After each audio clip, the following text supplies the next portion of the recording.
ਸਤਿ ਸ਼੍ਰੀ ਅਕਾਲ, ਤੁਸੀਂ ਦੇਖ ਰਹੇ ਹੋ ਇੰਡੀਆ ਨਿਊਜ਼ ਪੰਜਾਬ ਤੇ ਮੈਂ ਹਾਂ ਤੁਹਾਡੇ ਨਾਲ Sonali. Welcome to Star Talk 2.0।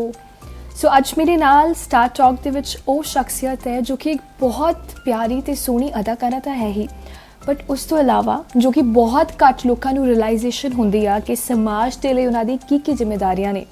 So I can say that ਕਿ ਸਮਾਜ ਦੀ ਜਿਹੜੀ ਵੀ ਪਰਿਸਥਿਤੀਆਂ ਹੈ ਨਾ, ਉਹਨਾਂ ਵਿੱਚ ਵੀ ਉਹ ਬਖੂਬੀ ਆਪਣਾ ਰੋਲ ਨਿਭਾ ਰਹੀ ਹੈ। And without a doubt, as an actress and as an individual, ਦੋਨੋਂ ਥਾਵਾਂ ਦੇ ਵਿੱਚ ਉਹ ਆਪਣੀ ਇੱਕ ਛਾਪ ਛੱਡ ਚੁੱਕੀ ਹੈ। I am talking about very well known Sonia ਮਾਨ। ਸਤਿ ਸ਼੍ਰੀ ਅਕਾਲ ਸੋਨੀਆ। ਸਤਿ ਸ਼੍ਰੀ ਅਕਾਲ। ਕਿਵੇਂ ਹੋ? ਵਧੀਆ। ਜਿੱਦਾਂ ਕਿ ਮੈਂ ਆਪਣੀ ਇੰਟਰੋਡਕਸ਼ਨ ਦੇ ਵਿੱਚ ਕਿਹਾ, ਬਹੁਤ ਘੱਟ ਲੋਕਾਂ ਨੂੰ ਰਿਅਲਾਈਜ਼ ਹੁੰਦਾ ਹੈ ਕਿ ਉਹਨਾਂ ਦੀ ਕੀ ਰਿਸਪੌਂਸਿਬਿਲਿਟੀ ਆ towards the society, and I think you are one of them ਜਿਨ੍ਹਾਂ ਨੂੰ ਬਖੂਬੀ ਪਤਾ ਹੈ ਤੇ ਤੁਸੀਂ ਨਿਭਾਉਂਦੇ ਹੋ। ਆਈ ਕੈਨ ਸੇ ਇੱਕ ਪਬਲਿਕ ਫਿਗਰ ਹੋਣ ਦੇ ਨਾਤੇ ਨਾ ਤੁਹਾਨੂੰ ਪਤਾ ਹੈ ਕਿ how to use that platform and you have been doing it from so ਲੌਂਗ।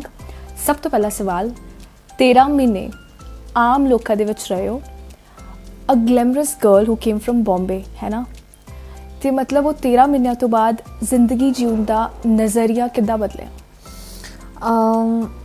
13 ਮਹੀਨੇ ਮੇਰੀ ਜ਼ਿੰਦਗੀ ਦੇ ਵਿੱਚ ਬਹੁਤ ਵੱਡਾ ਚੇਂਜ ਲੈ ਕੇ ਆਏ ਨੇ। ਮੈਂ ਕਦੀ ਸੋਚਿਆ ਨਹੀਂ ਸੀਗਾ ਕਿ ਮੈਂ ਬੰਬੇ ਛੱਡੂੰਗੀ, ਔਰ ਬੰਬੇ ਛੱਡ ਕੇ ਇੱਥੇ ਰਹਿਣਾ ਮੇਰੇ ਵਾਸਤੇ ਨੈਕਸਟ ਟੂ ਇੰਪੋਸੀਬਲ ਸੀਗਾ, ਬਿਕਾਜ਼ ਮੇਰਾ ਬਚਪਨ ਤੋਂ ਹੀ ਡ੍ਰੀਮ ਸੀਗਾ ਐਕਟਰੈਸ ਬਣਨਾ, ਔਰ ਮੈਨੂੰ ਐਕਟਿੰਗ 'ਚ ਬਹੁਤ ਇੰਟਰਸਟ ਸੀਗਾ, ਔਰ I never thought of. So Tikri border 'ਤੇ ਜੇ ਮੈਂ ਜਾਂਦੀ ਅਤੇ ਘਰ ਵਾਪਸ ਆ ਜਾਂਦੀ ਅਤੇ ਮੈਨੂੰ ਲੱਗਦਾ ਕਿ ਮੈਂ ਇੰਨਾ ਕੁਛ ਨਾ ਸਿੱਖ ਪਾਉਂਦੀ।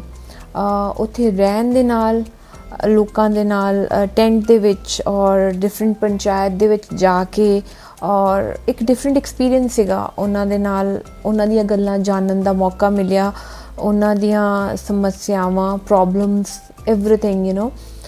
ਸੋ ਇੱਕ ਯੂਨਿਟੀ ਵਾਂਗੂ ਜਿਵੇਂ ਕੰਮ ਕੀਤਾ ਸਾਰਿਆਂ ਨੇ ਮਿਲ ਕੇ ਉੱਥੇ, ਉਹਦੇ ਬਾਰੇ ਪਤਾ ਲੱਗਾ। ਲੀਡਰਸ ਬਾਰੇ ਪਤਾ ਲੱਗਾ ਵੀ ਲੀਡਰਸ ਕਿਹੋ ਜਿਹੇ ਹੁੰਦੇ ਨੇ, ਕਿਸਾਨ ਲੀਡਰਸ ਵੀ ਹੁੰਦੇ ਨੇ, ਕਿਸਾਨ ਜਥੇਬੰਦੀਆਂ ਵੀ ਹੁੰਦੀਆਂ ਨੇ। ਐਜ਼ ਸੱਚ ਮੇਰੇ ਫਾਦਰ ਵੀ ਸੀਗੇ, ਬਟ ਮੈਨੂੰ ਇੰਨੀ ਜ਼ਿਆਦਾ ਨੌਲੇਜ ਨਹੀਂ ਸੀਗੀ ਇਸ ਚੀਜ਼ ਬਾਰੇ, ਬਿਕਾਜ਼ ਮੈਂ ਕਨਵੈਂਟ 'ਚ ਪੜ੍ਹੀ ਹਾਂ ਔਰ ਉਸ ਤੋਂ ਬਾਅਦ ਮੈਂ ਬੰਬੇ ਚਲੇ ਗਈ ਸੀਗੀ। ਸੋ ਮੈਨੂੰ ਇਹ ਚੀਜ਼ਾਂ ਦਾ ਜਿਹੜਾ ਅਨੁਭਵ ਆ ਉਹ ਕਿਸਾਨ ਅੰਦੋਲਨ ਵੇਲੇ ਹੋਇਆ। ਕਿਸਾਨ ਅੰਦੋਲਨ ਬਾਰੇ ਹੋਰ ਗੱਲਾਂ ਕਰਾਂਗੇ, ਬਟ ਜਿੱਦਾਂ ਤੁਸੀਂ ਕਿਹਾ ਐਕਟਿੰਗ ਵਿੱਚ ਇੰਟਰਸਟ ਸੀ, ਹੈ ਨਾ, ਇੱਦਾਂ ਦੀ ਫੈਮਿਲੀ 'ਚ ਆਉਣਾ ਜਿੱਥੇ ਜੋ ਕੰਮ ਤੁਸੀਂ ਹੁਣ ਕਰ ਰਹੇ ਹੋ, ਸੋ ਮਤਲਬ ਬੜਾ ਲੇਟ ਰਿਅਲਾਈਜ਼ ਹੋਇਆ, ਆਈ ਮਸਟ ਸੇ ਨਾ। ਅਤੇ ਜਦੋਂ ਐਕਟਿੰਗ ਵੱਲ ਗਏ ਤਾਂ ਫੈਮਿਲੀ ਨੇ ਕਿਹਾ ਨਹੀਂ ਕਿ ਵਾਟ ਆਰ ਯੂ ਡੂਇੰਗ, ਇਹ ਤਾਂ ਸਾਡਾ ਹੈ ਹੀ ਨਹੀਂ ਅੱਗੇ ਜਾਣ ਦਾ, ਮਤਲਬ ਕੋਈ ਕੀ ਰਿਐਕਸ਼ਨ ਸੀ? ਦੇ ਵਰ ਓਕੇ? ਮੇਰੇ ਤਾਇਆ ਜੀ ਐਂਡ ਮੇਰੇ ਦਾਦੀ ਮਾਂ ਨੇ ਸੀ ਮੰਨਦੇ, ਮੇਰਾ ਬ੍ਰਦਰ ਵੀ, ਬਟ ਮੇਰੇ ਮੋਮ ਓਕੇ ਸੀਗੇ, ਬਿਕਾਜ਼ ਮੇਰੇ ਫਾਦਰ ਕਮਿਊਨਿਸਟ ਲੀਡਰ ਸੀਗੇ, ਔਰ ਉਹ ਪਿੰਡਾਂ ਦੇ ਵਿੱਚ ਨੁੱਕਰ ਨਾਟਕ ਕਰਵਾਉਂਦੇ ਹੁੰਦੇ ਸੀਗੇ ਭਾਈ ਮੰਨਾ ਸਿੰਘ ਗੁਸ਼ਨ ਭਾਜੀ ਦੇ ਨਾਲ ਮਿਲ ਕੇ, ਸੋਸ਼ਲ ਕੌਨਸੈਪਟਸ ਦੇ ਉੱਤੇ। ਸੋ ਬੀਇੰਗ ਮੇਰੇ ਮੰਮਾ ਨੇ ਲਾਈਕ ਮੇਰੇ ਕੋਈ ਬ੍ਰਦਰ ਸਿਸਟਰ ਨਹੀਂ ਹੈਗਾ, ਬੀਇੰਗ ਅ ਸਿੰਗਲ ਡਾਟਰ, ਸੋ ਮੇਰੇ ਮੰਮਾ ਨੂੰ ਇਹੀ ਲੱਗਦਾ ਸੀਗਾ ਵਾਟ ਐਵਰ ਜੋ ਮੈਂ ਚਾਹੁੰਦੀ ਆਪਣੀ ਜ਼ਿੰਦਗੀ 'ਚੋਂ ਮੈਂ ਕਰਾਂ। ਸੋ ਇਹ ਜਿਹੜਾ ਐਕਟਿੰਗ ਵੱਲ ਮੇਰਾ ਰੁਝਾਨ ਹੋਇਆ ਸੀਗਾ, ਇਹ ਵੀ ਐਕਚੁਅਲੀ ਮੇਰੇ ਫਾਦਰ ਸਾਹਿਬ ਦੀ ਬਰਸੀ ਦੇ ਉੱਤੇ ਜਿਹੜੇ ਪਲੇਜ਼ ਭਗਤ ਸਿੰਘ ਕੋਈ ਬਣਦਾ ਸੀਗਾ, ਸੋ ਡਿਫਰੈਂਟ ਤਰ੍ਹਾਂ ਦੇ ਪਲੇਜ਼ ਹੁੰਦੇ ਸੀਗੇ, ਉਹਨਾਂ ਵੱਲ ਦੇਖ ਕੇ ਮੈਨੂੰ ਹੋਣਾ ਕਿ ਮੈਂ ਵੀ ਬਣਾ, ਯੂ ਨੋ। ਔਰ ਸਕੂਲ ਦੇ ਵਿੱਚ ਵੀ ਬੀਇੰਗ ਮੈਂ ਹੋਲੀ ਹਾਰਟ ਦੇ ਵਿੱਚ ਪੜ੍ਹੀ ਹਾਂ ਅੰਮ੍ਰਿਤਸਰ, ਅਤੇ ਉੱਥੇ ਐਕਸਟਰਾ ਕਰਿਕੂਲਰ ਐਕਟੀਵਿਟੀਜ਼ ਨੂੰ ਬਹੁਤ ਜ਼ਿਆਦਾ ਮਹੱਤਵਤਾ ਦਿੰਦੇ ਆ ਬੱਚਿਆਂ ਦੇ ਟੈਲੈਂਟ ਨੂੰ ਲੈ ਕੇ। ਸੋ ਉੱਥੇ ਵੀ ਉਹਨਾਂ ਨੇ ਬਹੁਤ ਇਨਕਰੇਜ ਕੀਤਾ, ਹਰ ਇੱਕ ਚੀਜ਼ ਨੂੰ ਲੈ ਕੇ ਮੈਂ ਪਾਰਟੀਸਪੇਟ ਕੀਤਾ ਹੈ। ਸੋ ਇੱਕ ਕੌਨਫੀਡੈਂਸ ਜਿਹੜਾ ਬਿਲਡਅਪ ਹੋਇਆ ਮੇਰਾ ਸਕੂਲ 'ਚ ਬਚਪਨ 'ਚ, ਮੇਰੇ ਮੰਮਾ ਨੇ ਮੈਨੂੰ ਹਮੇਸ਼ਾ ਇਨਕਰੇਜ ਹੀ ਕੀਤਾ, ਔਰ ਮੇਰੀ ਸਿਸਟਰਸ ਨੇ, ਮਤਲਬ ਮੇਰੀਆਂ ਕਜ਼ਨਸ ਨੇ, ਉਹਨਾਂ ਨੇ ਮੈਨੂੰ ਇਨਕਰੇਜ ਕੀਤਾ। ਸੋ ਇਸ ਕਰਕੇ ਮੈਂ ਇਹ ਮੁਕਾਮ ਜਿਹੜਾ ਹੈ ਉਹ ਹਾਸਿਲ ਕਰ ਸਕੀ। ਸੋ ਬਚਪਨ ਤੋਂ ਜੋ ਸੁਪਨਾ ਦੇਖਿਆ ਸੀ ਉਹਨੂੰ ਜੀਆ, ਹੈ ਨਾ, ਲੋਕਾਂ ਨੇ ਬਹੁਤ ਪਿਆਰ ਵੀ ਦਿੱਤਾ, ਐਂਡ ਉਸ ਤੋਂ ਬਾਅਦ ਸਡਨਲੀ ਸੋਸ਼ਲ ਸਰਵਿਸ ਦੇ ਵਿੱਚ, which is obviously very good cause, but then ਬਹੁਤ ਸਾਰੇ ਆਰਟਿਸਟ ਸੀਗੇ ਜਿਨ੍ਹਾਂ ਨੇ ਰਿਸਪੌਂਸਿਬਿਲਿਟੀ ਨਿਭਾਈ ਅਤੇ ਉਹ ਵਾਪਸ ਆ ਗਏ ਆਪਣੇ ਆਪਣੇ ਕੰਮਾਂ ਵੱਲ। ਜਦੋਂ ਅੰਦੋਲਨ ਖਤਮ ਹੋਇਆ, ਸੈਟਿਸਫਾਈਡ ਕੋਈ ਵੀ ਨਹੀਂ ਸੀ ਹੋਇਆ, ਬਟ ਖਤਮ ਹੋ ਗਿਆ ਸੀ, ਹੈ ਨਾ, ਅਤੇ ਤੁਹਾਨੂੰ ਲੱਗਿਆ ਨਹੀਂ ਵੀ ਤੁਸੀਂ ਆਪਣੀ ਰਿਸਪੌਂਸਿਬਿਲਿਟੀ ਨਿਭਾ ਚੁੱਕੇ ਹੋ, ਹੁਣ ਜਿਹੜਾ ਪੈਸ਼ਨ ਆ, ਜਿਹੜਾ ਸੁਪਨਾ ਜੀ ਰਹੇ ਸੀ, ਉਹਦੇ ਕੋਲ ਵਾਪਸ ਜਾਣਾ ਚਾਹੀਦਾ ਹੈ? ਬੇਸਿਕਲੀ ਜਦੋਂ ਤੁਸੀਂ ਦਿਲੋਂ ਜੁੜ ਜਾਂਦੇ ਹੋ ਕਿਸੇ ਕਾਜ਼ ਨੂੰ ਲੈ ਕੇ, ਪਹਿਲੋਂ ਤੋਂ ਹੀ ਮੈਂ ਸੋਸ਼ਲ ਵਰਕ ਕਰਦੀ ਆ ਰਹੀ ਹਾਂ। ਲਾਈਕ ਮੇਰੀ ਫੈਮਿਲੀ, ਮੇਰੇ ਮਮ ਮੇਰਾ ਬਰਥਡੇ ਜਿਹੜਾ ਆ ਪਿੰਗਲਵਾੜੇ ਮਨਾਉਣਾ, ਜਾਂ ਪਿੰਡ ਸਾਡੇ ਬੱਚੇ ਹੁੰਦੇ ਆ ਉਹਨਾਂ ਦੇ ਨਾਲ ਸੈਲੀਬ੍ਰੇਟ ਕਰਦੇ ਸੀਗੇ, ਔਰ ਇਹ ਮੇਰੇ ਮਾਮਾ ਨੇ ਮੈਨੂੰ ਇਹ ਸਾਰੀਆਂ ਚੀਜ਼ਾਂ ਸਿਖਾਈਆਂ ਨੇ ਜੋ ਵੀ ਮੈਂ ਅੱਜ ਹਾਂ। ਔਰ ਮੈਂ ਕਹਿੰਦੀ ਹਾਂ ਇੱਕ ਮਾਂ ਦਾ ਬਹੁਤ ਵੱਡਾ ਰੋਲ ਹੁੰਦਾ ਆ।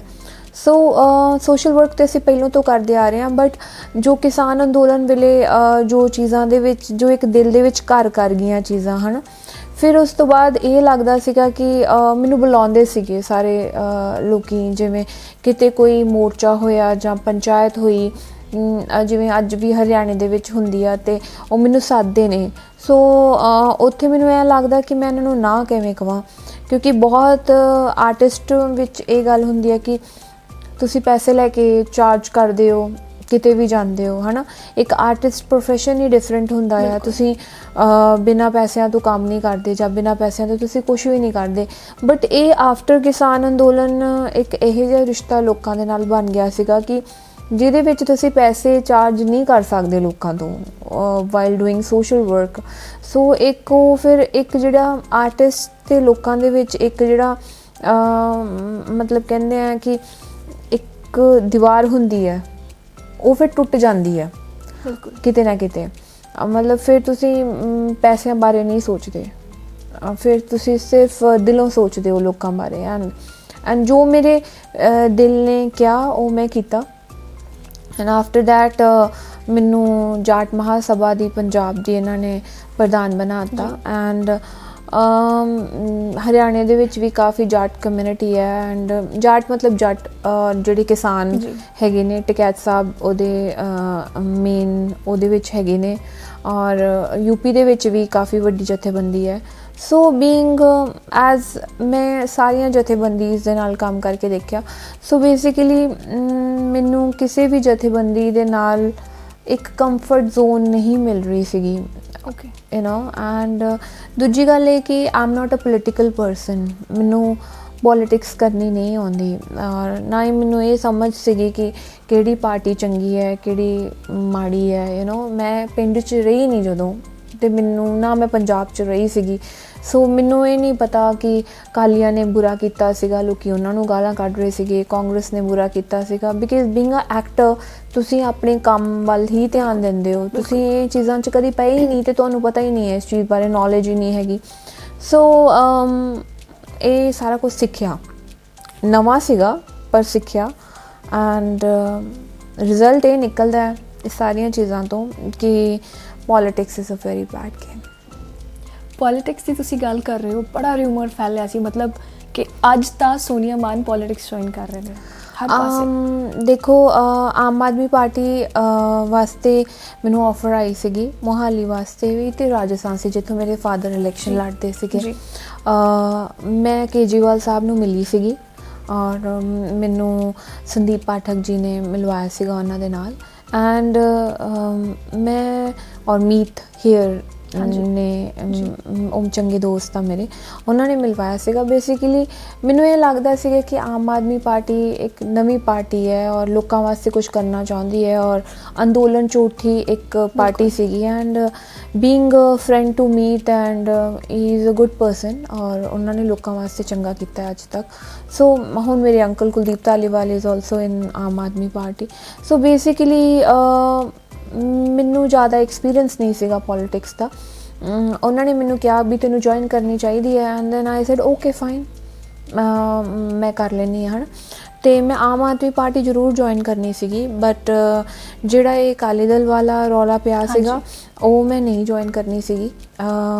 ਉਹਦੇ ਵਿੱਚ ਮੇਰੇ ਨਾਲ ਬਹੁਤ ਵੱਡੀ ਪੋਲੀਟਿਕਸ ਹੋਈ ਉਸ ਟਾਈਮ ਦੇ ਉੱਤੇ, ਬਿਕਾਜ਼ ਮੋਹਾਲੀ ਦੀ ਟਿਕਟ ਮੈਨੂੰ ਮਿਲ ਰਹੀ ਸੀਗੀ ਆਮ Aadmi party the, and Kulwant ਜੀ ਚਾਹਵਾਨ ਸੀਗੇ ਟਿਕਟ ਵਾਸਤੇ, ਉਹਨਾਂ ਨੂੰ ਟਿਕਟ ਮਨਾ ਕਰ ਦਿੱਤੀ ਸੀਗੀ ਕੇਜਰੀਵਾਲ ਜੀ ਨੇ।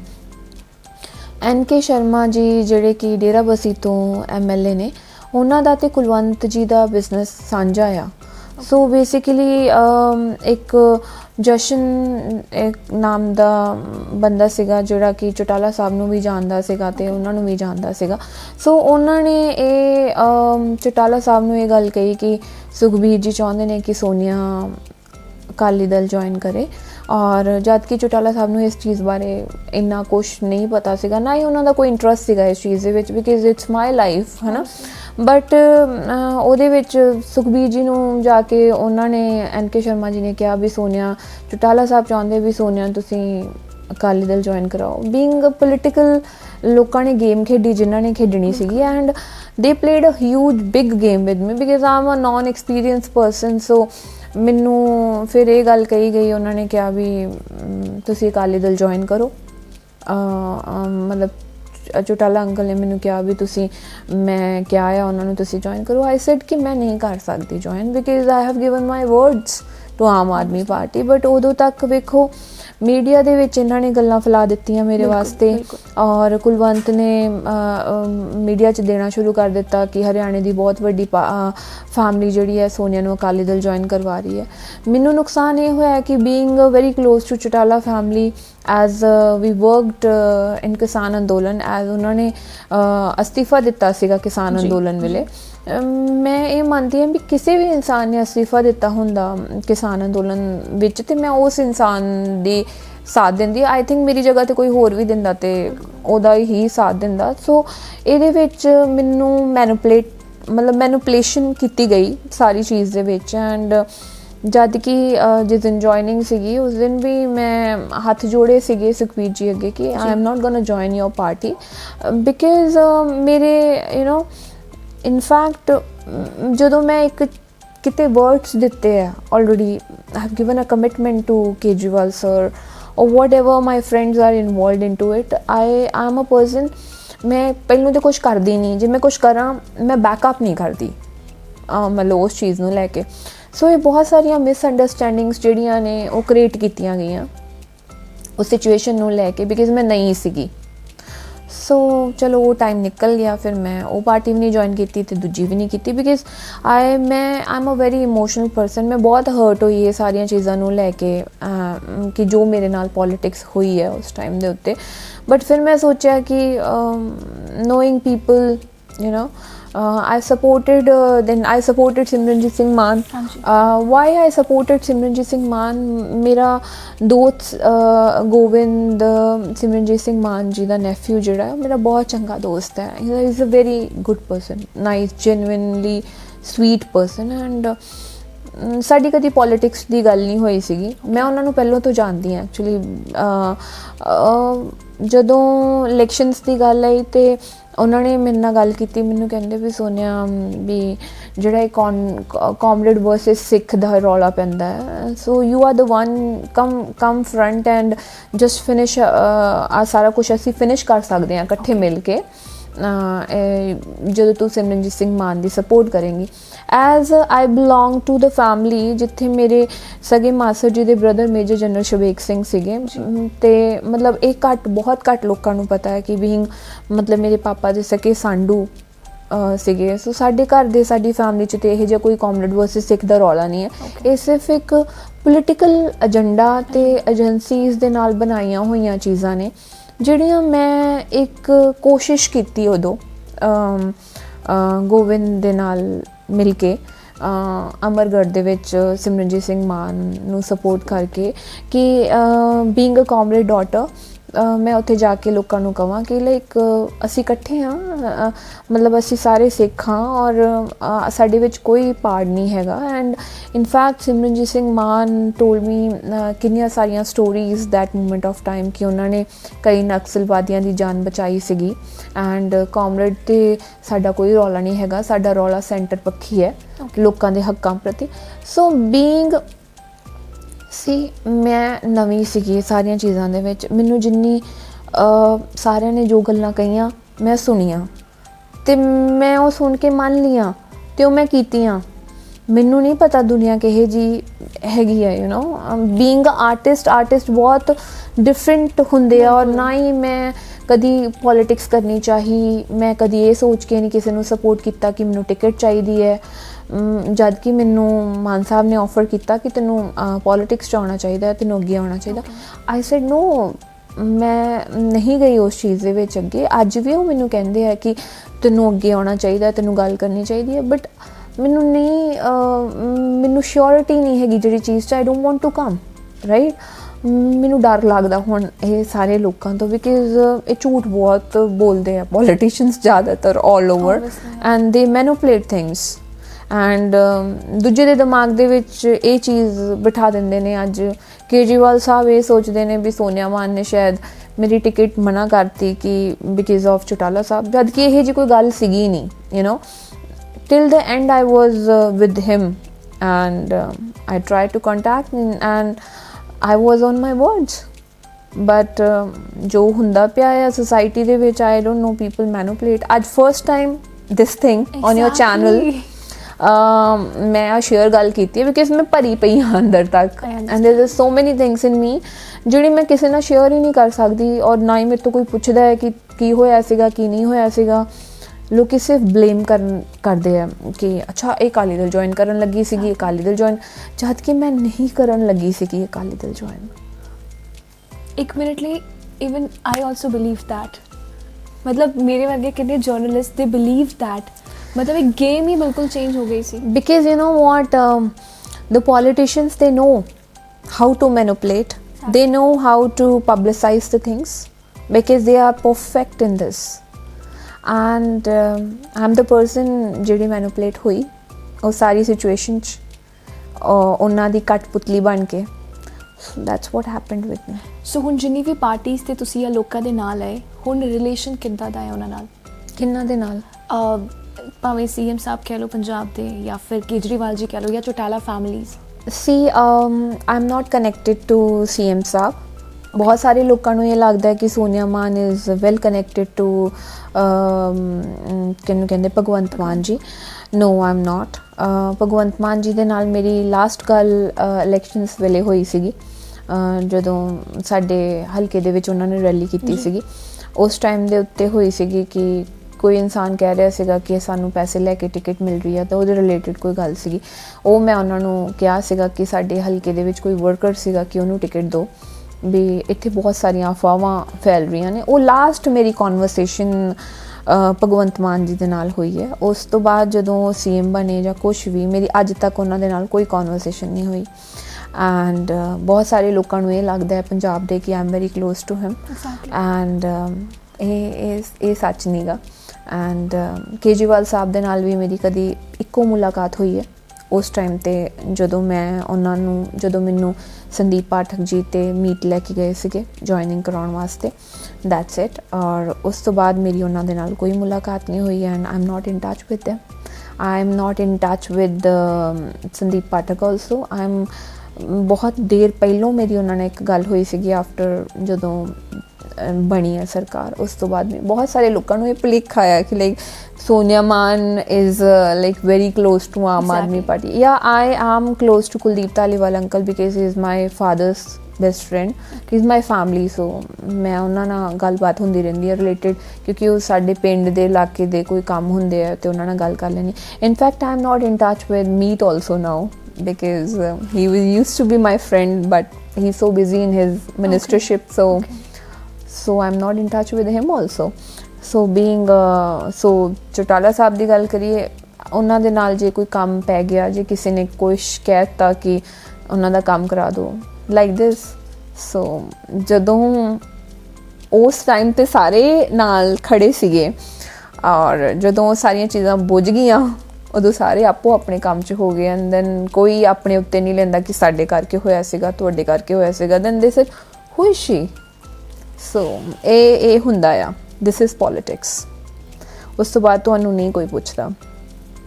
ਉਸ ਤੋਂ ਬਾਅਦ ਸਿਰਫ ਕਿਤਾ ਸਾਡੀ ਥੋੜ੍ਹਾ ਗਲਤੀ ਸੀਗੀ ਦੇ ਲਾਈਕ ਦਿਸ, ਮਤਲਬ ਨੋਬਡੀ ਟੇਕ ਯੂ ਨੋ ਆਪਣੇ 'ਤੇ। ਇਹ ਤਾਂ ਜਿਹੜੇ ਬੰਦੇ ਦੇ ਉੱਤੇ ਬੀਤਦੀ ਆ ਉਹ ਇਨਸਾਨ ਅੰਡਰਸਟੈਂਡ ਕਰ ਸਕਦਾ, ਅਦਰਵਾਈਜ਼ ਤੇ ਦੂਜਾ ਬੰਦਾ ਨਹੀਂ ਅੰਡਰਸਟੈਂਡ ਕਰ ਸਕਦਾ। ਸੋ ਅਸੀਂ ਕਹਿ ਸਕਦੇ ਹਾਂ ਕਿ we can't see you in politics further. See, I have no experience in politics. मैं झूठ नहीं बोल सकती। I can't be a manipulative person.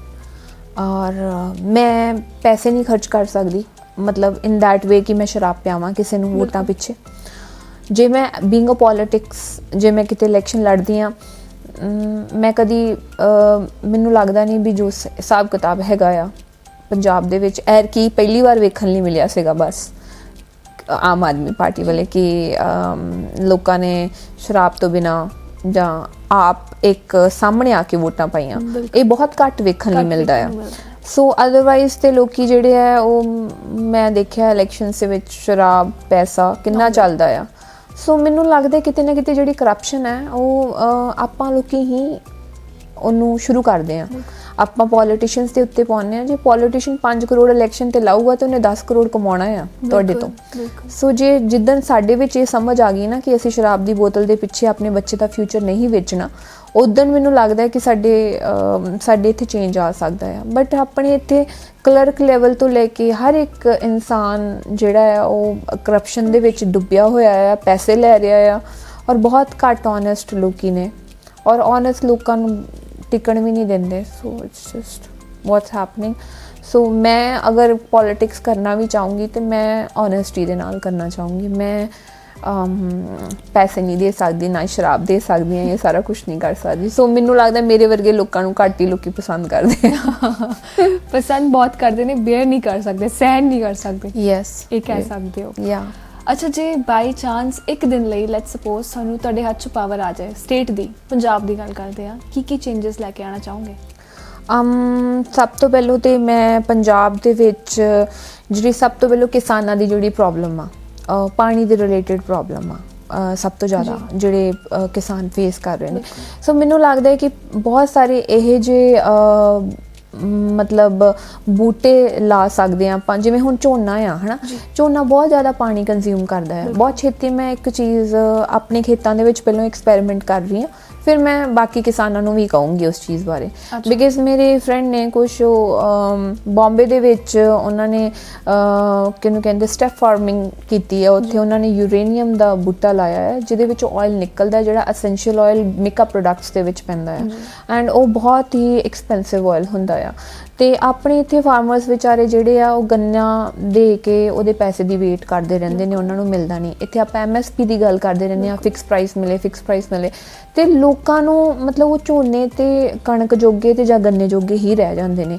ਮੈਨੂੰ ਲੱਗਦਾ ਹੈ ਵੀ ਉਹਨਾਂ ਨੂੰ ਨਵੀਂ ਫਾਰਮਿੰਗ ਵੀ ਇੰਟਰੋਡਿਊਸ ਕਰਨੀ ਚਾਹੀਦੀ ਆ। ਹੁਣ ਮੈਂ ਆ ਜਿਹੜਾ ਪੇੜ ਦੀ ਗੱਲ ਕਰ ਰਹੀ ਹਾਂ, ਇੱਕ ਬੂਟੇ ਦੀ ਗੱਲ ਕਰ ਰਹੀ ਹਾਂ, ਇਹ ਮੈਂ ਇੰਟਰੋਡਿਊਸ ਕਰੂੰਗੀ ਜਿਹਦੇ ਤੋਂ ਮੈਂ ਮਤਲਬ ਉਹਨਾਂ ਨੂੰ ਨਗਦ ਪੈਸੇ ਮਿਲਣਗੇ ਔਰ ਦੁੱਗਣੇ ਪੈਸੇ ਮਿਲਣਗੇ ਐਸ ਕੰਪੈਰੇਟਿਵਲੀ ਝੋਨੇ ਦੇ, ਕਣਕ ਦੇ ਤੇ ਗੰਨੇ ਦੇ। ਮੈਂ ਚਾਹੁੰਦੀ ਹਾਂ ਕਿ ਫਾਰਮਰਸ ਜ਼ਿੰਦਾ ਰਹਿਣੇ ਚਾਹੀਦੇ ਨੇ, ਕਿਉਂਕਿ ਉਹਨਾਂ ਦੀ ਰੋਜ਼ੀ ਰੋਟੀ ਜਿਹੜੀ ਹੈ ਨਾ ਉਹ ਗਵਰਨਮੈਂਟ ਦੇ ਨਾਲ ਜੁੜੀ ਹੁੰਦੀ ਹੈ। ਔਰ ਪੰਜਾਬ ਇੱਕ ਐਗਰੀਕਲਚਰ ਸਟੇਟ ਆ, ਔਰ ਆਉਣ ਵਾਲੇ ਟਾਈਮ ਦੇ ਵਿੱਚ ਪੰਜਾਬ ਦੇ ਵਿੱਚ ਪਾਣੀ ਜੇ ਖਤਮ ਹੋ ਗਿਆ ਨਾ ਤੇ ਫਿਰ ਕੁਝ ਨਹੀਂ ਬਚੂਗਾ। ਉਵੇਂ ਹੀ ਤੁਸੀਂ ਦੇਖੋ ਆਪਣੇ ਪਿੰਡ ਜਿਹੜੇ ਆ ਉਹ ਸ਼ਹਿਰਾਂ 'ਚ ਕਨਵਰਟ ਹੁੰਦੇ ਜਾ ਰਹੇ ਨੇ, ਮਹਿੰਗੀਆਂ ਜ਼ਮੀਨਾਂ ਕਰਕੇ ਲੋਕੀ ਵੇਚੀ ਜਾ ਰਹੇ ਨੇ, ਆਪਣੇ ਪਿੰਡ ਰਹਿਣਗੇ ਹੀ ਨਹੀਂ ਆਉਣ ਵਾਲੇ ਟਾਈਮ ਤੇ ਮੈਂ ਕੋਸ਼ਿਸ਼ ਕਰੂੰਗੀ ਜ਼ਿਆਦਾ ਤੋਂ ਜ਼ਿਆਦਾ ਆਪਣੇ ਪਿੰਡਾਂ ਨੂੰ ਬਚਾ ਸਕਾਂ ਕਮਰਸ਼ੀਅਲਾਈਜ਼ ਹੋਣ ਤੋਂ। ਮੈਂ ਚਾਹੁੰਦੀ ਹਾਂ ਪਿੰਡ ਰਹਿਣ, ਪੰਜਾਬ ਦਿਖਣਾ ਚਾਹੀਦਾ ਹੈ। ਪੰਜਾਬ ਦਾ ਐਗਰੀਕਲਚਰ ਜਿਹੜਾ ਹੈ ਪ੍ਰਫੁੱਲਿਤ ਹੋਣਾ ਚਾਹੀਦਾ ਆ। ਪੰਜਾਬ ਦੀਆਂ ਯੂਨੀਵਰਸਿਟੀਜ਼ ਦੇ ਵਿੱਚ ਜਿਵੇਂ ਐਗਰੀਕਲਚਰ ਸਪੈਸ਼ਲਿਸਟ ਪਿੰਡਾਂ ਦੇ ਵਿੱਚ ਜਾ ਕੇ ਐਜੂਕੇਟ ਕਰਦੇ ਸੀਗੇ ਲੋਕਾਂ ਨੂੰ, ਉਵੇਂ ਐਜੂਕੇਟ ਕਰਨਾ ਚਾਹੀਦਾ ਆ। ਪੰਜਾਬ ਦੇ ਵਿੱਚ ਖਾਦਾਂ ਦੇ ਪ੍ਰਤੀ ਐਜੂਕੇਸ਼ਨ ਦੇਣੀ ਚਾਹੀਦੀ ਹੈ ਕਿ ਦਾਣੇਦਾਰ ਨਹੀਂ ਯੂਜ਼ ਕਰਨੀ ਚਾਹੀਦੀ। ਮੈਂ ਤਾਂ ਜਿੱਥੇ ਵੀ ਜਾਂਦੀ ਇਹ ਚੀਜ਼ ਬੋਲਦੀ ਹਾਂ, ਸਪਰੇ ਵਾਲੀਆਂ ਖਾਦਾਂ ਨੂੰ ਲੈ ਕੇ ਆਉਣਾ ਚਾਹੀਦਾ। ਦਾਣੇਦਾਰ ਖਾਦਾਂ ਨੂੰ ਮੈਂ ਪੰਜਾਬ 'ਚ ਬੈਨ ਕਰ ਦੂੰਗੀ ਸਭ ਤੋਂ ਪਹਿਲਾਂ। ਸਪਰੇ ਵਾਲੀਆਂ ਖਾਦਾਂ ਵਾਸਤੇ ਹੀ ਮੈਂ ਪਰਮਿਸ਼ਨ ਦਊਂਗੀ, ਔਰ ਹਰ ਇੱਕ ਕਿਸਾਨ ਵਾਸਤੇ ਇੱਕ ਮਤਲਬ ਉਹਨਾਂ ਦੀ ਕਿੰਨੇ ਏਕੜ ਜ਼ਮੀਨ ਹੈ ਉਹਦੇ ਹਿਸਾਬ ਦੇ ਨਾਲ ਜਿਹੜੀ ਸਪਰੇ ਵਾਲੀ ਜਿਹੜੀ ਹੈਗੀ ਹੈ ਖਾਦ ਉਹ ਕਿੰਨੀ ਯੂਜ਼ ਹੋਣੀ ਚਾਹੀਦੀ ਹੈ, ਉਨੀ ਹੀ ਉਹਨਾਂ ਨੂੰ ਅਲਾਉਡ ਹੋਊਗੀ। ਮਤਲਬ ਮੈਂ ਸਪੈਸ਼ਲੀ ਇਹ ਜੇ ਸਿਸਟਮ ਕੋਈ ਕ੍ਰੀਏਟ ਕਰੂੰਗੀ ਕਿ ਹਰ ਫਾਰਮਰ ਦੀ ਜਿੰਨੀ ਜ਼ਮੀਨ ਆ ਉਹਦੇ ਅਕੋਰਡਿੰਗਲੀ ਹੀ ਉਹਨਾਂ ਨੂੰ ਖਾਦ ਮਿਲੇ ਔਰ ਸਪਰੇ ਵਾਲੀ ਮਿਲੇ। ਸੋ ਇਹ ਜਿਹੀਆਂ ਰਿਸਟ੍ਰਿਕਸ਼ਨਸ ਹੋਣੀਆਂ ਚਾਹੀਦੀਆਂ ਨੇ, ਬਿਕਾਜ਼ ਜੇ ਰਿਸਟ੍ਰਿਕਸ਼ਨਸ ਨਹੀਂ ਨਾ ਹੋਣਗੀਆਂ ਸਾਡੇ ਇੱਥੇ ਤੇ ਲੋਕੀ 3-3 4-4 ਬੋਰੀਆਂ ਪਾਈ ਜਾਣਗੇ, ਔਰ ਜਿਹਦੇ ਨਾਲ ਫਿਰ ਵੇਖੋ ਸਾਡੀ ਜਿਹੜੀ ਜ਼ਮੀਨ ਜਿਹੜੀ ਹੈਗੀ ਆ ਉਹਦੀ ਫਰਟੀਲਿਟੀ ਵੀ ਜਾਊਗੀ, ਉਹਦੇ ਨਾਲ ਕੈਂਸਰ ਵਰਗੀਆਂ ਬਿਮਾਰੀਆਂ ਵੀ ਕਿੰਨੀਆਂ ਪੈਦਾ ਹੋ ਰਹੀਆਂ ਨੇ ਪੰਜਾਬ ਦੇ ਵਿੱਚ। There so many things to do in Punjab. ਮੈਨੂੰ ਲੱਗਦਾ ਹੈ ਕਿ ਉਹ ਕਰਨਾ ਚਾਹੀਦਾ, ਔਰ ਸਭ ਤੋਂ ਪਹਿਲਾ ਕੰਮ ਇਹ ਕਰਨਾ ਚਾਹੀਦਾ ਬਿਕਾਜ਼ ਆਪਾਂ ਰੋਜ਼ੀ ਰੋਟੀ ਸਾਡੀ ਇੱਥੋਂ ਜੁੜੀ ਹੋਈ ਹੈ। ਬਿਲਕੁਲ, ਬਹੁਤ ਲੰਬੀ ਲਿਸਟ ਆ ਤੁਹਾਡੇ ਕੋਲ ਤੇ I think I know you from last 2-3 years। ਮੈਂ ਤੁਹਾਡੀ ਪਰਸਨੈਲਿਟੀ ਦੇ ਵਿੱਚ बहुत सारे चेंजेस देख रही हाँ. I mean it is very less to seeing people like you. मतलब एक्ट्रेसिस आ उन्होंने खुद चंगा दिखना बहुत इंपॉर्टेंट होता है which is a fact obviously. But seriously मैं बहुत चेंजेस देखे हैं and it's unbelievable. The way you are talking, the way you are presenting, it's so different. किन्ने छेती अडैप्ट किया इस चेंज ਨੂੰ? ਅਕੋਰਡਿੰਗ ਟੂ ਦ ਟਾਈਮ, ਜਿਵੇਂ ਜਿਵੇਂ ਟਾਈਮ ਲੰਘਦਾ ਗਿਆ ਉਵੇਂ ਉਵੇਂ ਆਈ ਡੋਂਟ ਨੋ, ਮੈਨੂੰ ਲੱਗਦਾ ਕਿ ਨੇਚਰ ਜਾਂ ਕੁਦਰਤ ਬਹੁਤ ਵੱਡਾ ਰੋਲ ਪਲੇ ਕਰਦੀ ਆ. ਔਰ ਮੈਨੂੰ ਲੱਗਦਾ ਪਰਮਾਤਮਾ ਕਿਤੇ ਨਾ ਕਿਤੇ ਕਿਸੇ ਨਾ ਕਿਸੇ ਇਨਸਾਨ ਨੂੰ ਕਿਸੇ ਕੰਮ ਵਾਸਤੇ ਲਿਆਉਂਦਾ ਆ ਜਾਂ ਪੈਦਾ ਕਰਦਾ ਆ. ਜੋ ਸਿਚੁਏਸ਼ਨ ਉਹਨਾਂ ਨੇ ਮੇਰੇ ਲਈ ਕ੍ਰੀਏਟ ਕੀਤੀ, ਕੀ ਪਤਾ ਉਹ ਮੇਰੇ ਤੋਂ ਇਹ ਕਾਰਜ ਕਰਾਉਣਾ ਚਾਹੁੰਦੇ ਹੋਣ. ਸੋ ਉਹ ਆਪਣੇ ਆਪਣੇ ਟਾਈਮ ਦੇ ਉੱਤੇ ਕੁਦਰਤ ਆਪਣਾ ਕੰਮ ਕਰਦੀ ਰਹਿੰਦੀ ਹੈ. ਪਰਮਾਤਮਾ ਵੀ ਕੁਦਰਤ 'ਚ ਹੀ ਵਸਦਾ ਹੈ. ਸੋ ਇਹ ਚੇਂਜਸ ਆਪੇ ਉਹ ਲੈ ਕੇ ਆਉਂਦੇ ਨੇ ਔਰ ਆਪੇ ਹੀ ਬੁਲਵਾਉਂਦੇ ਨੇ ਇਹ ਸਾਰੀਆਂ ਚੀਜ਼ਾਂ. ਲਾਈਕ ਕੋਈ ਇਨਸਾਨ ਆਪ ਖੁਦ ਕਹਾਂ ਮੈਂ ਕਿ ਮੈਂ ਕੁਛ ਕਰ ਲਿਆ ਜਾਂ ਮੈਂ ਕੁਛ ਬਣ ਗਈ, ਨੋ, ਮੈਂ ਤਾਂ ਕੁਛ ਵੀ ਨਹੀਂ ਕੀਤਾ. ਉਹ ਜੋ ਕੁਛ ਹੈ ਉਸ ਅਕਾਲ ਪੁਰਖ ਦਾ ਹੀ ਆ. ਬਿਲਕੁਲ. ਫਾਈਨਲੀ ਜੋ ਤੁਹਾਡੇ ਫਾਦਰ ਚਾਹੁੰਦੇ ਸੀ ਤੁਸੀਂ ਹੁਣ ਉਹ ਕਰ ਰਹੇ ਹੋ, ਖੁਸ਼ ਹੋ, ਸੈਟਿਸਫਾਈਡ ਹੋ?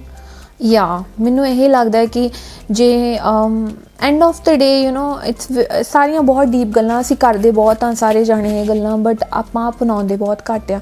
ਮੈਨੂੰ ਲੱਗਦਾ ਵੀ ਐਂਡ ਆਫ ਦ ਡੇ ਅਸੀਂ ਮਿੱਟੀ ਦੇ ਵਿੱਚ ਮਿੱਟੀ ਹੋ ਜਾਣਾ ਆ. ਕੁਛ ਨਹੀਂ ਲੈ ਕੇ ਜਾਣਾ ਇੱਥੋਂ.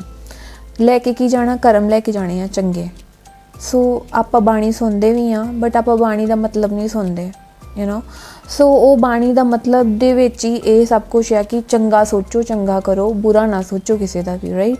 ਸੋ ਬੇਸਿਕਲੀ ਮੈਂ ਹਰ ਇੱਕ ਦਿਨ ਮੈਂ ਇੰਨੀ ਸੈਲਫਿਸ਼ ਹਾਂ ਕਿ ਮੈਂ ਆਪਣਾ ਕਰਮ ਦਾ ਅਕਾਊਂਟ ਭਰ ਰਹੀ ਹਾਂ. ਲੋਕੀ ਅੱਜ ਕੱਲ੍ਹ ਬੈਂਕ ਅਕਾਊਂਟ ਭਰਦੇ ਨੇ, ਮੈਂ ਆਪਣਾ ਕਾਰਮਿਕ ਅਕਾਊਂਟ ਭਰ ਰਹੀ ਹਾਂ. ਬਿਕਾਜ਼ ਆਈ ਡੋਂਟ ਨੋ ਮੇਰੀ ਕਿੰਨੀ ਉਮਰ ਹੋਰ ਆ, ਪਰ ਜਿੰਨੀ ਵੀ ਰਹੂਗੀ ਮੈਂ ਚੰਗੇ ਕੰਮ ਕਰੂੰਗੀ, ਆਪਣਾ ਕਾਰਮਿਕ ਅਕਾਊਂਟ ਭਰੂੰਗੀ, ਕਿਉਂਕਿ ਉਹੀ ਕੰਮ ਆਉਣਾ ਐਂਡ ਆਫ ਦ ਡੇ. ਬਾਕੀ ਚੀਜ਼ਾਂ ਨਹੀਂ ਕੰਮ ਆਉਣੀਆਂ. ਸੋਨੀਆ ਮੇਰੇ ਕੋਲ ਬਹੁਤ ਸਾਰੀਆਂ ਗੱਲਾਂ ਨੇ ਬਟ ਤੁਹਾਡੀਆਂ ਗੱਲਾਂ ਸੁਣ ਕੇ ਮੈਂ ਬਹੁਤ ਸਪੀਚਲੈਸ ਹੋ ਰਹੀ ਹਾਂ and emotional too. I am also a daughter, you are also a daughter and ਮਾਵਾਂ ਸਾਰੀਆਂ ਸੇਮ ਹੁੰਦੀਆਂ ਨੇ ਨਾ, ਉਹਨਾਂ ਦੀਆਂ ਗੱਲਾਂ ਸੇਮ ਹੁੰਦੀਆਂ ਨੇ. ਜੋ ਤੁਸੀਂ ਗੱਲਾਂ ਕਹਿ ਰਹੇ ਹੋ ਆਈ ਐਮ ਸ਼ੋਰ ਤੁਹਾਡੇ ਮਮ ਵੀ ਇੰਟਰਵਿਊ ਦੇਖਣਗੇ. ਤੁਸੀਂ ਕਹਿ ਰਹੇ ਹੋ ਕਿ ਮੈਨੂੰ ਨਹੀਂ ਪਤਾ ਮੇਰੀ ਉਮਰ ਕਿੰਨੀ ਆ, ਅਤੇ ਪੰਜਾਬ ਦੇ ਵਿੱਚ ਤੁਹਾਨੂੰ ਪਤਾ ਕੀ ਚੱਲ ਰਿਹਾ ਹੈ. ਜਿਹੜੇ ਆਰਟਿਸਟ ਜਿਹੜੇ ਰਾਹ 'ਤੇ ਤੁਸੀਂ ਚੱਲ ਰਹੇ ਹੋ ਇਸ ਰਾਹ 'ਤੇ ਚੱਲ ਚੁੱਕੇ ਨੇ ਅਤੇ ਤੁਹਾਨੂੰ ਪਤਾ ਹੈ ਕੀ ਹੋਇਆ ਹੈ. ਯੂ ਨੋ ਵਾਟ ਆਈ ਮੀਨ.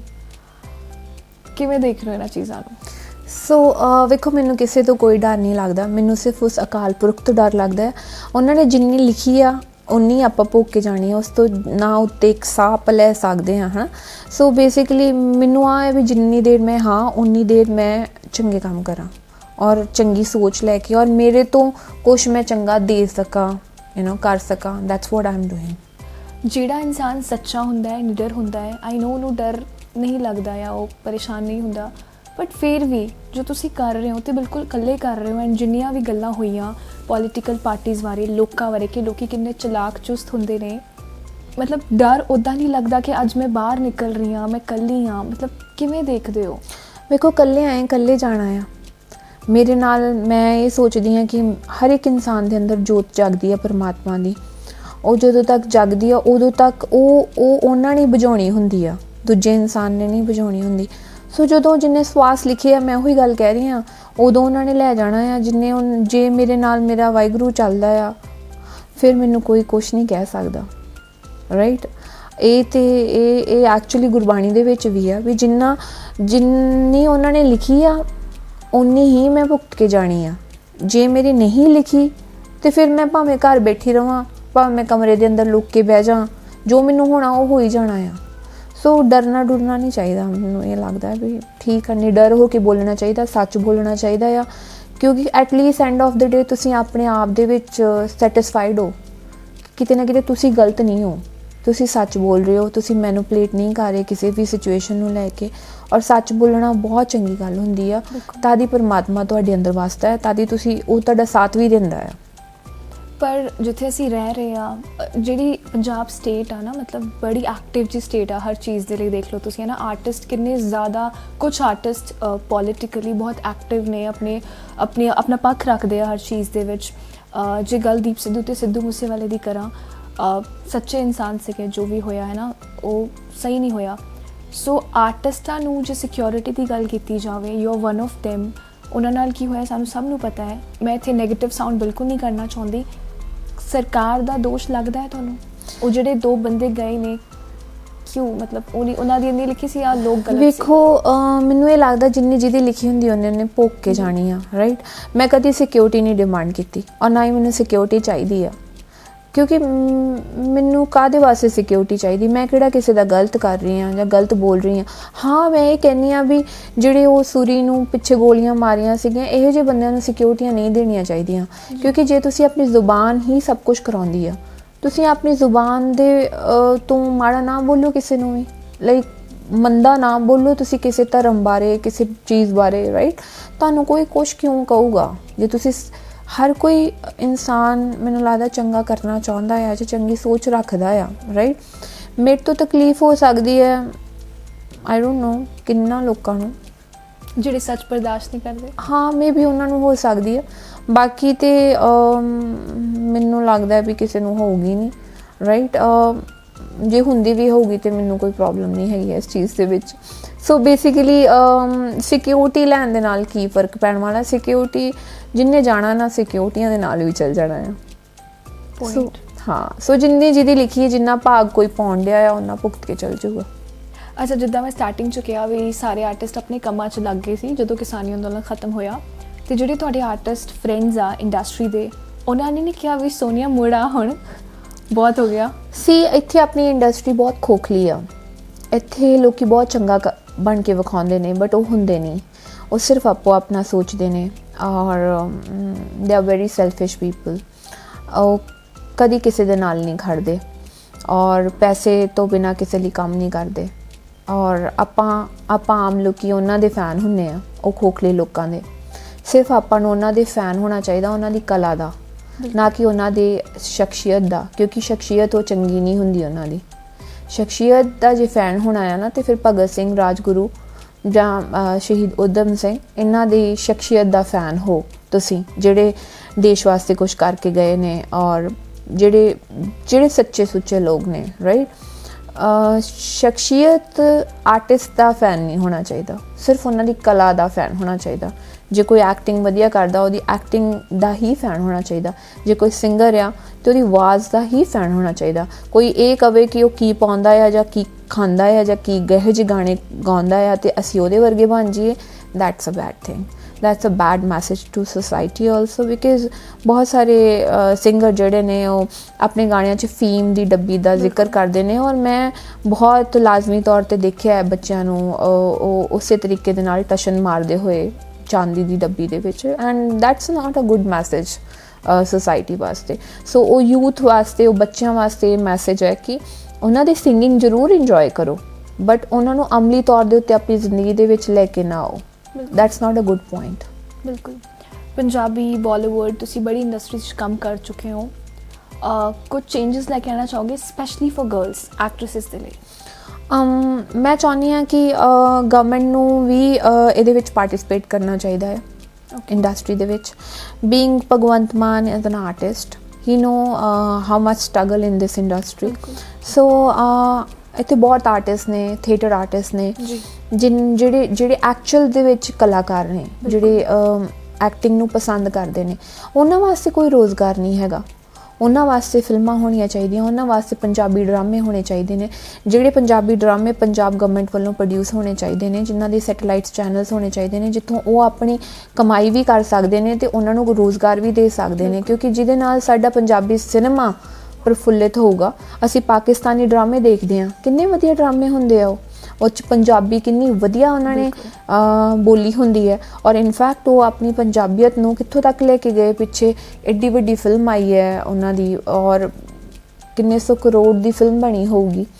ਔਰ ਸੋ ਮੈਨੂੰ ਇਹ ਲੱਗਦਾ ਹੈ ਕਿ ਆਪਣੀ ਪੰਜਾਬੀ ਲੈਂਗੁਏਜ ਨੂੰ, ਜੇ ਦੇਖੋ ਬੋਰਡਾਂ ਦੇ ਉੱਤੇ ਲਿਖਣਾ, ਪੰਜਾਬੀ ਬੋਲਣਾ, ਇਹ ਸਾਰੀਆਂ ਚੀਜ਼ਾਂ ਮੈਟਰ ਕਰਦੀਆਂ ਨੇ, ਕਿਉਂਕਿ ਅੱਜ ਵੀ ਅਸੀਂ ਦੇਖੀਏ ਤਾਂ ਸਾਡੇ ਰੇਲਵੇ ਸਟੇਸ਼ਨਸ ਦੇ ਉੱਤੇ ਵੀ ਪੰਜਾਬੀ ਨਹੀਂ ਲਿਖੀ ਹੋਈ, ਉੱਥੇ ਲਿਖੀ ਹੋਣੀ ਚਾਹੀਦੀ ਹੈ। ਆਪਣੇ ਜਲਿਆਂਵਾਲੇ ਬਾਗ ਦੇ ਵਿੱਚ ਪੰਜਾਬੀ ਨਹੀਂ ਲਿਖੀ ਹੋਈ, ਕਿੱਡੀ ਮਾੜੀ ਗੱਲ ਹੈ। ਅੱਜ ਸਾਡੇ ਮਹਾਰਾਜਾ ਰਣਜੀਤ ਸਿੰਘ ਦਾ ਜੇ ਕਿਲ੍ਹਾ ਤੁਸੀਂ ਦੇਖੋ, ਉੱਥੇ ਜਾ ਕੇ ਮਿਸ ਪੂਜਾ ਦੇ ਗਾਣੇ ਲੱਗੇ ਨੇ। ਕੀ ਤੁਸੀਂ ਆਪਣਾ ਕਲਚਰ ਪ੍ਰਮੋਟ ਕਰ ਰਹੇ ਹੋ, ਹੈ ਨਾ? ਅੱਜ ਤੁਸੀਂ ਰਾਜਸਥਾਨ ਜਾਂਦੇ ਹੋ, ਉੱਥੇ ਜਾ ਕੇ ਦੇਖਦੇ ਹੋ ਆਪਣੀਆਂ ਕੰਧਾਂ ਨੂੰ ਹੱਥ ਨਹੀਂ ਲਾਉਣ ਦਿੰਦੇ, ਮਤਲਬ ਉਹਨਾਂ ਨੇ ਆਪਣਾ ਕਲਚਰ ਅਤੇ ਆਪਣੀ ਸੱਭਿਅਤਾ ਸੱਭਿਅਤਾ ਇੰਨੀ ਬਚਾ ਕੇ ਰੱਖੀ ਹੋਈ ਹੈ। ਤੇ ਅੱਜ ਆਪਣੇ ਇੱਥੇ ਮਹਾਰਾਜਾ ਰਣਜੀਤ ਸਿੰਘ ਨੂੰ ਕਿਸ ਤਰੀਕੇ ਨਾਲ ਰਿਪਰੈਜ਼ੈਂਟ ਕੀਤਾ ਜਾ ਰਿਹਾ ਆ। ਆਪਾਂ ਨੂੰ ਇਹ ਚੀਜ਼ਾਂ ਵੱਲ ਧਿਆਨ ਦੇਣਾ ਚਾਹੀਦਾ ਆ। ਆਪਾਂ ਨੂੰ ਜਲਿਆਂਵਾਲੇ ਬਾਗ ਵੱਲ ਨਹੀਂ ਧਿਆਨ ਦੇ ਰਿਹਾ ਕੋਈ। ਤੁਸੀਂ ਦੇਖੋਗੇ ਜਲਿਆਂਵਾਲੇ ਬਾਗ ਨੂੰ ਇਹਨਾਂ ਨੇ ਖਤਮ ਨਹੀਂ ਕਰਤਾ ਆ। ਪੁਰਾਣੀਆਂ ਕੰਧਾਂ ਖਤਮ ਕਰਤੀਆਂ, ਜਿੱਥੇ ਗੋਲੀਆਂ ਵੱਜੀਆਂ ਸੀਗੀਆਂ ਉਹ ਖਤਮ ਕਰਤੀਆਂ, ਅੱਗੋਂ ਸਾਰੀ ਲੁੱਕ ਚੇਂਜ ਕਰਤੀ। ਅੰਦਰ ਜਾ ਕੇ ਤੁਸੀਂ ਦੇਖੋਗੇ ਸਿਰਫ ਹਿੰਦੀ ਇੰਗਲਿਸ਼ 'ਚ ਲਿਖਿਆ ਆ, ਪੰਜਾਬੀ ਕਿਤੇ ਨਹੀਂ ਲਿਖੀ ਹੋਈ।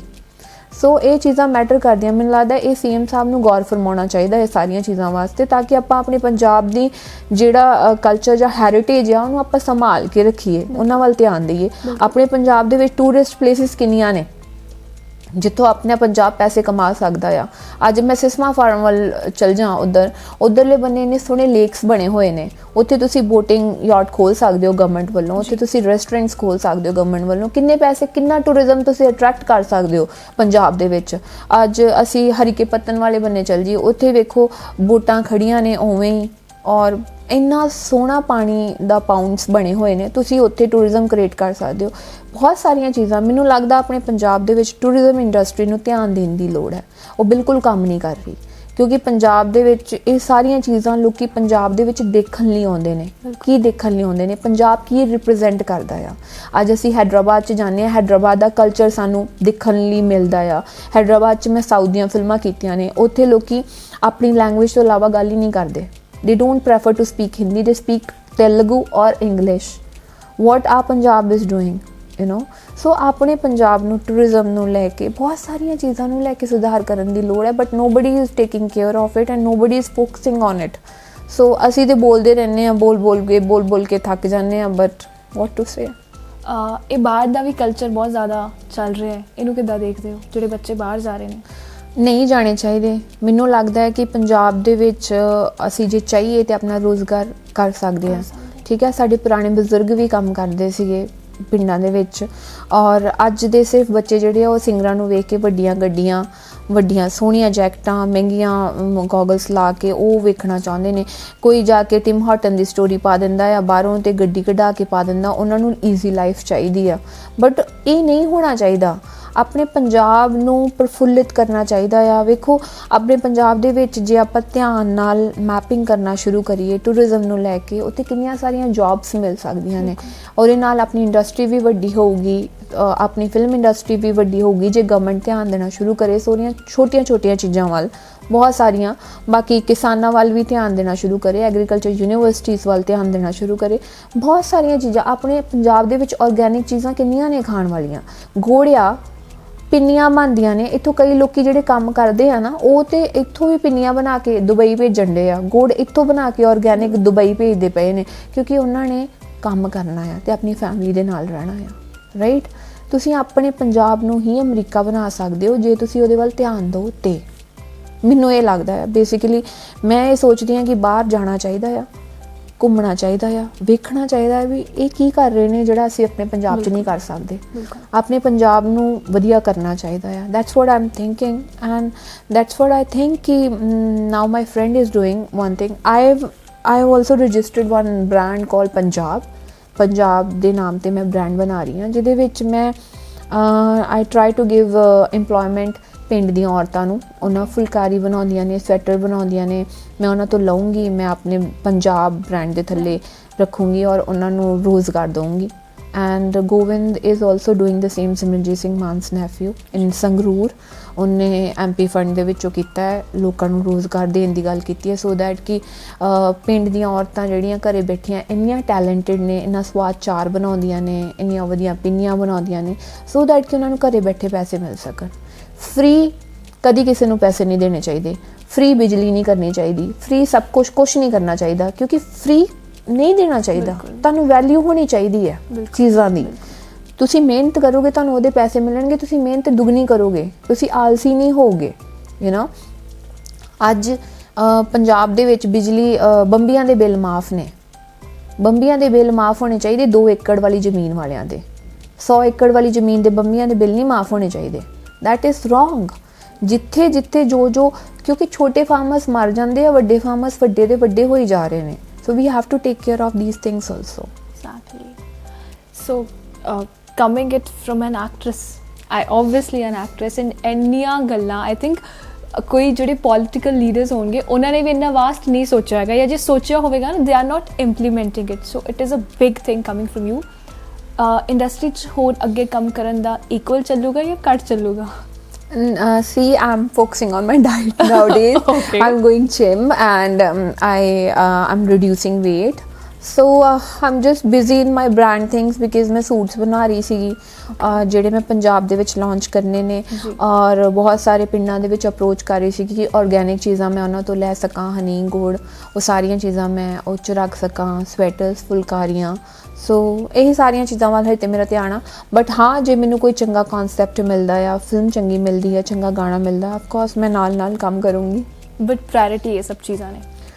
ਨਹੀਂ, ਪ੍ਰਾਇੋਰਟੀ ਕੰਮ ਵੀ ਹੈ, ਬਟ ਇਹ ਵੀ ਹੈ ਬਿਕਾਜ਼ ਯੂ ਨੋ ਵਾਟ, ਇੱਕ ਐਕਟਰ ਵਾਸਤੇ ਬਿਜ਼ਨਸ ਵੀ ਹੋਣਾ ਚਾਹੀਦਾ ਆ ਜਿਹਦੇ ਵਿੱਚ ਤੁਸੀਂ ਚੰਗਾ ਕੰਮ ਵੀ ਕਰ ਸਕੋ ਬਟ ਬਿਜ਼ਨਸ ਵੀ ਕਰ ਸਕੋ, because acting is not permanent work ਇਹਦੇ, ਕਿਉਂਕਿ ਆਪਣੇ ਪੰਜਾਬ ਦੇ ਵਿੱਚ ਪਰਮਾਨੈਂਟ ਕੰਮ ਨਹੀਂ ਹੈਗਾ। ਇੱਥੇ ਕੁੜੀਆਂ ਨੂੰ ਇੰਨੀ ਮਹੱਤਵਤਾ ਨਹੀਂ ਦਿੱਤੀ ਜਾਂਦੀ, ਐਕਟ੍ਰੈਸਿਸ ਨੂੰ। ਇੱਥੇ ਸਿੰਗਰ ਬੇਸ ਇੰਡਸਟਰੀ ਆ, ਸਿੰਗਰਸ ਨੂੰ ਹੀ ਹੀਰੋ ਬਣਾ ਦਿੰਦੇ ਨੇ, ਉਹਨਾਂ ਤੋਂ ਹੀ ਉਹ ਆਪਣੇ ਸਾਰੀਆਂ ਚੀਜ਼ਾਂ ਆਪਣੇ ਕੋਲ ਰੱਖਦੇ ਨੇ।